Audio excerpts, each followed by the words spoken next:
Shalom, keluarga besar Rema yang dikasihi oleh Tuhan Yesus Kristus. Kita saat ini akan bersama-sama kembali merenungkan firman Tuhan, dan kita sudah berada pada satu Raja-Raja, kitab satu Raja-Raja. Nah, pasal yang pertama. Ini satu kisah yang cukup panjang di dalamnya. Tetapi kisah ini kira-kira saudara bahwa kisah ini bercerita tentang akhir daripada pemerintahan Daud. Dan dua orang anak Daud yang kemudian saudara-saudara sepertinya ada perebutan tahta kerajaan di sini. Ya. Nah, saya akan bacakan saja dari ayat yang kelima. Adapun Adonia anak Hagit meninggikan diri dengan berkata, "Aku hendak menjadi raja." Ia menyiapkan bagi dirinya kereta-kereta dan tentara-tentara berkuda, serta 50 orang yang berlari di depannya. Ayahnya sama sekali tidak pernah menegur dia dengan berkata, "Mengapa engkau berbuat begitu?" Lagi pula Adonia sangat gagah perawakannya, dan dialah anak pertama sesudah Absalom. Nah, saudara-saudara yang saya kasihi di dalam Tuhan Yesus Kristus, Adonia anak Hagit, ya, yang adalah saudara-saudara salah satu dari istri daripada Raja Daud, saudara, dan dia adalah anak yang kedua walaupun beda ibu dengan Absalom. Ya. Nah, Absalom sendiri saudara mati karena pemberontakannya. Ya, dan dia tewas di dalam peperangan. Dan saudara berarti di sini yang menjadi anak tertua memang adalah di sini adalah Adonia. Nah, tetapi saudara-saudara bahwa kita sedang berbicara tentang kerajaan yang didirikan oleh Tuhan sendiri. Dan kita tahu bahwa raja-raja yang memerintah atas Israel, saudara, adalah pilihan atau orang yang ditentukan oleh Allah untuk menjadi raja. Nah, di sini kita melihat saudara bahwa Adonia karena merasa dia anak pertama sekarang ini memiliki kedudukan sebagai anak tertua, laki-laki, lalu kemudian dikatakan juga di sini bahwa dia seorang yang gagah perawakannya, dan ya, dialah anak pertama sesudah Absalom. Jadi dia merasa dia yang layak, dia yang pantas untuk menjadi raja. Sehingga saudara-saudara, tanpa sepengetahuan ayahnya, dia mengangkat dirinya sendiri dengan mengumpulkan beberapa orang-orang yang penting, saudara-saudara, yang bisa kita baca selanjutnya di sana. Ada Yoab yang kita kenal. Yoab adalah panglima Daud yang luar biasa dalam berperang. Ya. Imam Abiatar, mereka kemudian menjadi pendukung Adonia. Ya. Nah, jadi lengkaplah di sana kalau ada panglima, seorang yang akan memimpin pasukan. Lalu ada imam, saudara-saudara, yang biasanya imam inilah yang dipakai Tuhan mengurapi seorang raja. Ya. Nah, karena itu saudara-saudara, bahwa dia merasa bahwa banyak pendukungnya, maka dia meninggikan diri. Rupanya Adonia ini tidak belajar dari peristiwa abangnya Absalom, bahwa abangnya Absalom melakukan hal yang sama dengan melakukan pemberontakan terhadap ayahnya sendiri. Dan dia melakukan kesalahan yang sama, dia tidak sadar rupanya bahwa Absalom yang didukung begitu banyak orang pun melalui pasukan yang dimiliki oleh ayahnya sendiri, dia tewas. Rupanya dia belum sadar Adonia bahwa ayahnya ini adalah seorang pahlawan yang luar biasa. Walaupun sudah tua, dia tidak lagi berperang, tapi dia memiliki orang-orang yang gagah perkasa di sekelilingnya yang siap untuk berperang. Saudara yang saya kasih, yang sudah begitu terlatih. Walaupun Yoab ada di pihak Adonia, Tetapi Yoab hanyalah salah satu dari pahlawan itu. Ada banyak pahlawan-pahlawan yang lebih gagah, berani, yang menjadi pendukung-pendukung Daud. Dan di sana juga ada imam. Dan kemungkinan saudara-saudara di sana Imam Sadok bin Yoyada. Dan juga ada Nabi Nathan. Ya, yang masih tetap memihak kepada Daud. Di sana ada seorang nabi, saudara, dan biasanya ini adalah yang dipakai Tuhan untuk menyatakan suara Tuhan. Dan kalau kita baca selanjutnya kemudian bahwa benar Tuhan melalui Nathan kemudian berbicara, saudara-saudara, apa yang sebenarnya menjadi aturan atau kehendak Allah. Nah, ada yang menarik di sini, saudara. Ayat 6 berkata, ayahnya, yaitu Daud, sama sekali tidak pernah menegur dia dengan berkata, mengapa engkau berbuat begitu? Ada satu kelemahan daripada Daud, saudara-saudara. Dia tidak pernah menegur anak-anaknya dikala berbuat salah. Kita kenal bahwa terjadi prahara dalam rumah tangganya. Ketika Amnon dan Tamar yang adalah seorang adik kakak juga. Mereka bersaudara, hanya beda ibu, yang kemudian memperkosa adiknya. Lalu disitulah, saudara, terjadi kemudian bahwa Absalom yang seibu dengan Tamar itu kemudian membunuh Amnon. Terjadi prahara yang luar biasa. Dan kemudian Absalom berontak kepada ayahnya. Dan terjadi juga, saudara-saudara, bahwa ayahnya kemudian Absalom kemudian mati di tangan pasukan ayahnya. Dan sekarang Adonia. Ada satu hal, saudara, yang kita baca dalam setiap peristiwa-peristiwa bahwa Daud rupanya memanjakan anak-anaknya.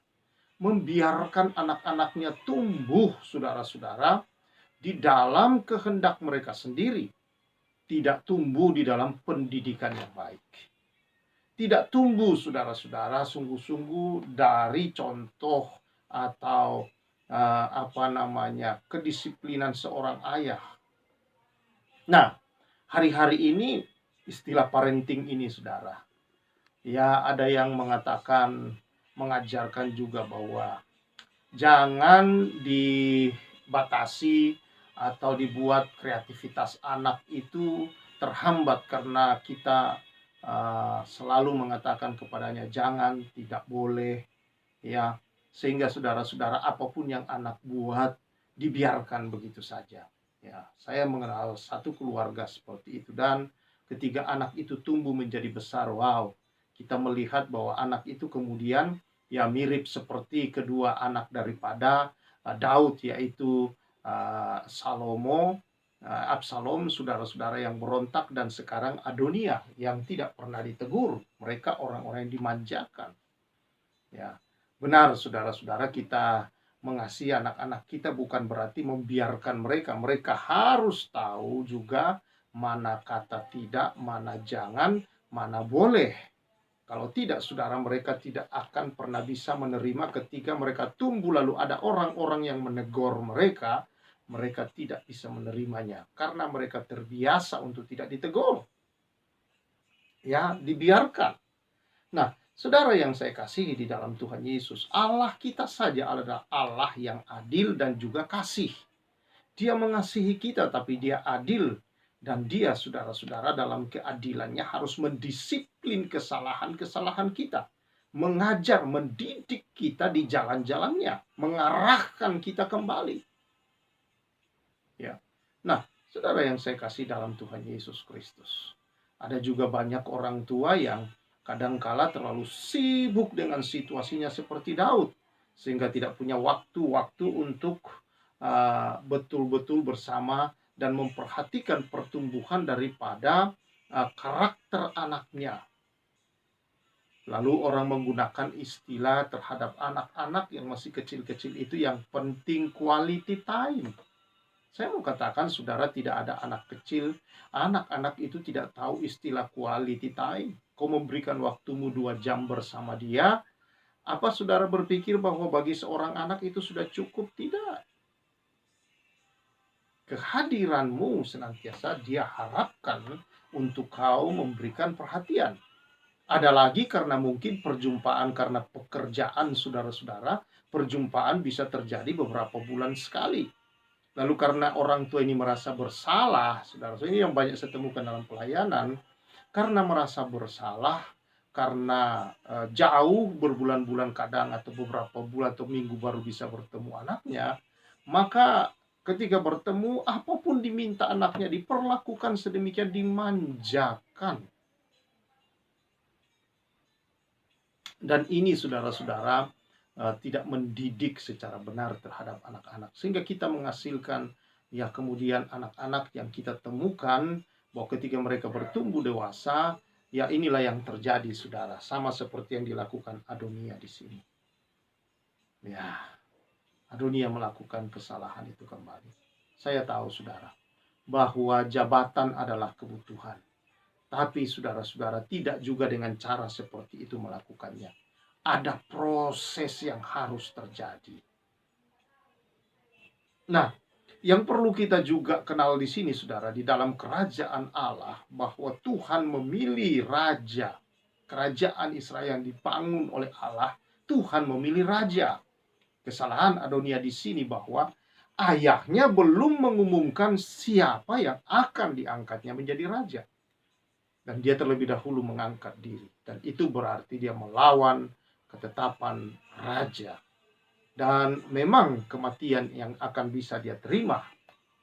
Nah, kita lihat saudara-saudara bahwa kemudian setelah itu terjadi, Nabi Nathan menemui Batseba, ibu daripada Salomo, untuk menyampaikan halnya. Lalu kemudian mereka menghadap kepada raja. Dan ternyata raja memang tidak tahu akan apa yang dilakukan anaknya. Adonia mengangkat diri menjadi raja. Ya.